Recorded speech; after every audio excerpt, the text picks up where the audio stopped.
చాలామందికి హైపోథైరాయిడిజం అంటే thyroid problem అంటాం, దాన్నే హైపోథైరాయిడిజం లేదా హైపర్ థైరాయిడిజం. 2 రకాలు ఉన్నాయి దీంట్లో. హైపోథైరాయిడిజం అంటే థైరాయిడ్ గ్లాండ్ అంటే థైరాయిడ్ గ్రంథి మనకి మెడ దగ్గర ఉంటుంది ముందు భాగంలో.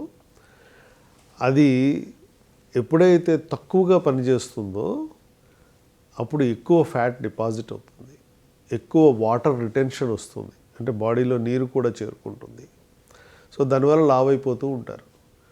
సో ఈ బెరియాట్రిక్ బ్రాకెట్లో ఉన్నటువంటి వ్యక్తులు అంటే 32.5 కంటే బిఎంఐ ఎక్కువగా ఉన్నవాళ్ళు బెరియాట్రిక్ సర్జరీ చేయించుకున్నప్పుడు ముందు థైరాయిడ్ నార్మల్ అవ్వాలి. ఎప్పుడు కూడా దాన్ని నార్మల్ రేంజ్కి తీసుకొచ్చేస్తాం మందుల ద్వారా.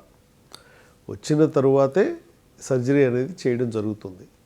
ఒక బెరియాట్రిక్ సర్జరీనే కాదు, ఎటువంటి సర్జరీలైనా సరే థైరాయిడ్ ఎక్కువగా ఉన్నప్పుడు చేయడం ప్రమాదం. అందువల్ల దాన్ని నార్మల్ చేసిన తర్వాతే మనం సర్జరీ అనేది చేయడం జరుగుతుంది. అయితే బెరియాట్రిక్ సర్జరీ చేసిన తర్వాత ఈ థైరాయిడ్ అనేది రిక్వైర్మెంట్ తగ్గిపోతుంది. ఎందుకని బరువు తగ్గిపోయింది కనుక మీకు డ్రగ్ డోసేజ్ కూడా తగ్గిపోతుంది. అంతకుముందు 150-200 తీసుకునే వాళ్ళు 0.5కో 0.25కో వచ్చేస్తారు.